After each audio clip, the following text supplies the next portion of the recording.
Network बनाते हैं। खुशनसीब लोग अपने नेटवर्क को बढ़ाते हैं और विकसित करते हैं।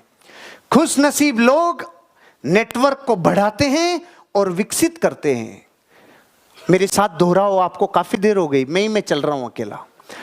खुशनसीब लोग नेटवर्क को बढ़ाते हैं और डेवलप करते हैं।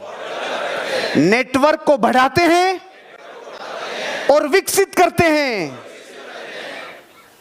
जो लोग जीवन में अमीर और कामयाब बने हैं, उनके पीछे एक ताकत है, लाखों लोगों का नेटवर्क बना के रखते हैं।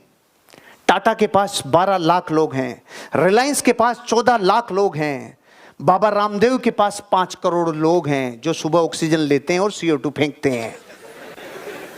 ये कौन है? ये नेटवर्क है। बीजेपी के पास, कांग्रेस के पास, आपके पास, समाजवादी पार्टी BSP के पास नेटवर्क है। धोनी के पास, विराट कोहली के पास नेटवर्क है। अमिताभ बच्चन के पास नेटवर्क है। इस दुनिया का कोई भी अमीर और कामयाब इंसान जिन्हें लोग सौभाग्यशाली कहते हैं, उनको जाकर तो देखो, पूरा जीवन लगा दिया लोगों को बनाने में, लोगों से मिलने में, लोगों से रिश्ते मेंटेन रखने में, लोगों को डेवलप करने में, उनकी हेल्प करने में, नेटवर्क बनाने में मदद कर दिया। नेटवर्क पे एनर्जी लगाते हैं। धीरू भाई अंबानी के पास एक लड़का आया जो जनरल मैनेजर की पोस्ट के लिए अप्लाई किया था, लेकिन उसके भाव इतने बढ़े हुए थे क्योंकि वो बापू था। उसकी इंटेलिजेंस बहुत जबरदस्त इंटेलिजेंस थी, लेकिन धीरू भाई अंबानी का नेटवर्क बहुत बड़ा था। धीरू भाई अंबानी के पास कोई भी आदमी आता था, उससे पहले उसकी सूचना और उसका बायोडेटा पूरा आ जाता था। तो उसने जब अपनी भारी भारी बातें बताई तो धीरू भाई अंबानी को समझ में आ गया, इसका थोड़ा सा लग रहा है एटीट्यूड ज्यादा ही है, ये नौकरी नहीं करेगा। कोई बात नहीं। सारी बातों के बाद धीरू भाई अंबानी ने उससे लास्ट में पूछा, आपके पिताजी की तबीयत अब कैसी है? धीरू भाई अंबानी ने उससे बोला, आपके पिताजी की तबीयत अब कैसी है? पिघल गया रे, पानी पानी हो गया। अरे बाप रे, इतने बड़े आदमी को मेरे पिताजी की तबीयत 1 महीने पहले खराब हुई है, ये बात पता है। और जो आदमी उनकी कंपनी को बहुत आगे लेके गया, जो भविष्य में उस कंपनी का निर्धारण करता, वो वही लड़का था जो नौकरी नहीं ले रहा था। लेकिन धीरू भाई अंबानी की एक छोटी सी चिंता ने कि मेरे पास जो इंसान आएगा पहले मेरे नेटवर्क के द्वारा मुझे उस तक की जानकारी रहे, उसकी चिंता करते थे। इसलिए धीरू भाई अंबानी बने। लोग कहते हैं भाग्यशाली था। पेट्रोल पंप पे पेट्रोल भरने वाला आदमी कितना सौभाग्यशाली हो सकता है? इतना भी हो सकता है क्या कि दुनिया के टॉप रिचेस्ट लोगों में शामिल हो जाए वो आदमी? ये कब होता है? जब आप अपने भाग्य के लिए निर्माण खुद करते हो, आप अपने जीवन में नेटवर्क बनाते हो। खुशकिस्मत लोग लोगों को नेटवर्क बनाते हैं, उनको जोड़ते हैं और उनको विकसित करते हैं। क्योंकि ध्यान रखना, एक बहुत बड़ा प्रिंसिपल है, दुनिया के किसी भी इंसान और आपके बीच में मैक्सिमम 6 लोग हैं। दुनिया में किसी भी इंसान, डोनाल्ड ट्रंप और आपके बीच में मैक्सिमम 6 लोग हैं। मैक्सिमम दुनिया की महान से महान अपॉर्चुनिटी और आपके बीच 6 ही लोग हैं, 6 ही। कहां से कहां, कहां से कहां और कहां से कहां जीवन निर्माण हो जाता है, आप कल्पना नहीं कर सकते।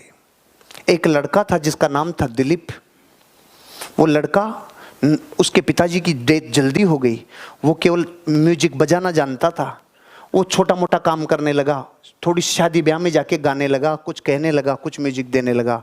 फिर वो जाके एक बार अपनी फ्रेंड थी उसकी, शारदा, उसकी पार्टी में गया तो वहाँ पे आया था एक व्यक्ति जिसको लोग दुनिया मणिरत्नम के नाम से जानती है। शारदा ने इस लड़के के बारे में सिर्फ स्टोरी उसको बताई मणिरत्नम को। मणिरत्नम ने उसकी परफॉर्मेंस को देखा। एक दिन मणिरत्नम ने उसको बुलाया और बुलाने के बाद उसको मौका दिया रोजा फिल्म में। और दुनिया अब उस दिलीप को AR रहमान के नाम से जानती है। अगर वो दिलीप नाम का लड़का अगर शारदा लड़की के यहां मिलने नहीं जाता और उससे उसके रिश्ते नहीं होते तो मणिरत्नम मिलता क्या? नहीं मिलता ना। आप अपने जीवन में लोगों को खोना नहीं, अच्छे लोगों को हमेशा डेवलप करते रहना, उन पे इन्वेस्ट करते रहना, अपने जीवन का बहुत समय, धन, एनर्जी लोगों को डेवलप करने में लगना। मैं अब की बार आपके लिए जो धन और दौलत और उसका जो प्रिंसिपल लेके आया हूं ना, उसमें एक बहुत बड़ा आदमी है जापान का, ली कोशिंग। उसने बोला है अपने जीवन की 10% वेल्थ इस बात पे खर्च करना, आप लोगों को बना रहे हो, लोगों को डेवलप कर रहे हो, दोस्त डेवलप कर रहे हो जो आपकी केयर करेंगे। ऐसे लोग आपकी लाइफ में आगे बढ़ेंगे। सही लोगों पे फोकस रखते हैं, सही लोगों पे फोकस रखते हैं। जिनको लोग सौभाग्यशाली कहते हैं, उनका क्या क्वालिटी होता है? सही लोगों पे फोकस रखते हैं। फोकस में एनर्जी लगती है, हर किसी पे नहीं लगाया जाता। जौहरी हर किसी पत्थर को नहीं रगड़ता। अल्ले बाद में पता चला है तो पत्थर ना, रगड़ने से पहले इंट्यूशन बता देती है, रगड़ने से पहले इंट्यूशन बता देती है इस पत्थर में प्रॉब्लम है, इस पत्थर में कहीं ना कहीं मेरे को हीरा मिलेगा। आप अपने जीवन में ध्यान रखना, सौभाग्यशाली लोग सही लोगों पे फोकस रखते हैं। जो लोग जीवन में आगे बढ़ने का मन रखते हैं, जो लोग उम्मीद रखते हैं, ऐसे लोगों पे फोकस रखते हैं और हमेशा विन विन की सिचुएशन बनाते हैं। एक तरफा सौदा नहीं बताते हैं। सौभाग्यशाली लोगों की विशेषता होती है दोनों तरफ के, इधर भी फायदा इधर भी फायदा, दोनों को फायदा होना चाहिए, ऐसी बात करते हैं। आप अपनी जिंदगी में जब लोगों के पास जाते हैं और अपना प्रोजेक्ट जब उन्हें दिखाते हैं और कहते हैं फ्यूचर में 3 साल बाद आपको यही प्लॉट इतनी संभावना के साथ रिटर्न दे सकता है, 5 साल बाद आपको इतनी संभावनाओं के साथ रिटर्न दे सकता है, win win situation, win win situation है। और अगर परिस्थिति आपके फेवरेबल और हो जाए, वही संपत्ति कई गुना बढ़ सकती है। आप अपने जीवन में ये ध्यान रखना, अपने सौभाग्य के निर्माता आप हो। आप अपने जीवन में जब कोई ऐसी चीज बेचते हो जो विन विन सिचुएशन क्रिएट करे, तो आपको अमीर बनना ही है, हैप्पीनेस आनी है, वेल्थ बननी है, क्योंकि आप वो काम कर रहे हो जो विन विन सिचुएशन कराती है, सामने वाले को भी और आपको भी। वो लेने से पहले देने पे ध्यान देते हैं। लेने से पहले देओ, लेने से पहले देओ, प्रकृति आपको जरूर देगी। लोगों से जुड़े रहते हैं, लोगों से जुड़े रहते हैं। कोई भी काम नहीं होना, जैसे ट्रैफिक में फंस गए तो लोग तो रोते हैं यार ट्रैफिक ट्रैफिक। मेरे को जब जब जीवन में ट्रैफिक मिलता है ना, मैं उस टाइम को यूज करता हूं दोस्तों से बातें करने में, जिनसे मैं पिछले 6 महीने में नहीं कर पाया, 1 साल में नहीं कर पाया। सीधा फार्मूले मेरे लाइफ के, ट्रैफिक में फंसूंगा तो ये काम करूंगा, यहां फंसूंगा तो ये काम करूंगा, यहां हूंगा।